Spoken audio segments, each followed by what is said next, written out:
Taste the Daily. Cuddalore மாவட்டம் வடலூர் சத்தியஞான சபை பகுதியில் பொதுமக்களின் எதிர்ப்பை மீறி வள்ளலார் சர்வதேச மையம் அமைக்க அடிக்கல் நாட்டப்பட்டுள்ளது.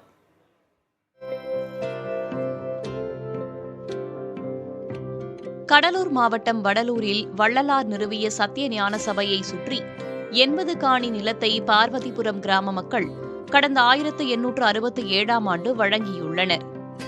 தைப்பூச திருவிழா உள்ளிட்ட நாட்களில் பக்தர்கள் நெருக்கடியின்றி ஜோதி தரிசனம் செய்ய அந்த இடம் பயன்படுத்தப்படுகிறது.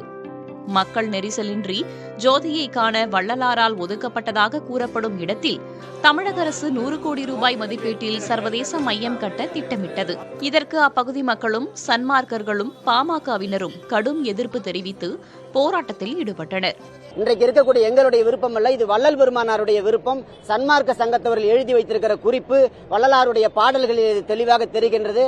வடலூர் பெருவழி என்பது எதிர்காலத்தில் சன்மார்க்க சங்கத்தவர்கள் கூடுவதற்கும் இதற்கு மேற்பட்ட மக்கள் வந்து சன்மார்க்க சங்கத்தவர்கள் ஆகி அவர்கள் இதில் வழிபாடு செய்வதற்கும் ஒன்று கூடுவதற்கும் சாதி சமய மதங்கள் எல்லாம் கடந்து சன்மார்க்க சங்கத்தவர்கள் பெரிய அளவிற்கு கூடுவார்கள் என்று வள்ளல் பெருமான் எழுதியிருக்கிறார்.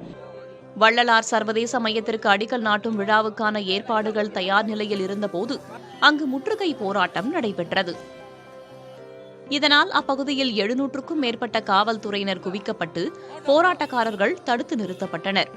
இதனிடையே சத்தியஞான சபை அருகே நடைபெற்ற விழாவில் தமிழக வேளாண் துறை அமைச்சர் MRK பன்னீர்செல்வம் உள்ளிட்டோர் சர்வதேச மையத்திற்கு அடிக்கல் நாட்டி பணியை தொடங்கி வைத்தனர். பின்னர் பேசிய அமைச்சர் விழாவுக்கு அனைத்து கட்சியைச் சேர்ந்த நபர்களும் வந்திருப்பதாகவும் பார்வதிபுரம் மக்களும் ஆதரவு தெரிவித்திருப்பதாகவும் கூறினார். ஆக இந்த 3 வகையான கருத்து கூட்டங்களில் எந்தவித கருத்துக்களும் இது போன்ற கருத்துக்களை சொல்லவில்லை. ஆக இது அரசியலாக மாற்ற வேண்டும் என்ற அடிப்படையில் ஒரு சிலர் செய்கின்ற இது ஒரு தவறான முன்னோட்டமாகும்.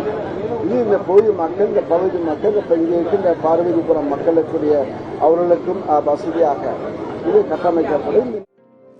சர்வதேச மையத்தின் மூலமாக பல நாடுகளைச் சேர்ந்தவர்களும் வள்ளலாரை தெரிந்து கொள்ள நல்வாய்ப்பாக இருக்கும் எனவும் அமைச்சர் MRK பன்னீர்செல்வம் தெரிவித்துள்ளார். புதிய தலைமுறைக்காக செய்தியாளர் ராஜா.